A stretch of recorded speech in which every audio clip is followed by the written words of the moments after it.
তো এই দেখো, আমি আজ জামাই ষষ্ঠী উপলক্ষে বানিয়ে ফেললাম চিকেন পোলাও। দেখো, এবার বেরেস্তাটা ছড়াবার পালা। এবার উপর থেকে আমি বেরেস্তাটা ছড়িয়ে দিচ্ছি। পেঁয়াজ বেরেস্তা ভেজে রেখে দিয়েছিলাম।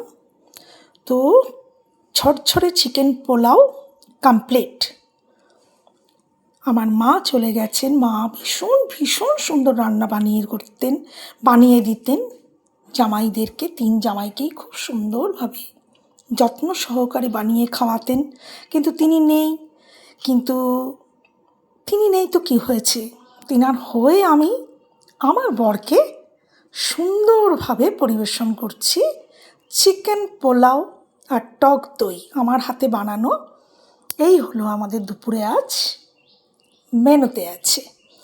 আর মিষ্টি, সেটা এখনও থালা সাজানো হয়নি, হবে। আর ল্যাংড়া আম আর আইসক্রিম আমার হাতে বানানো। টাটা।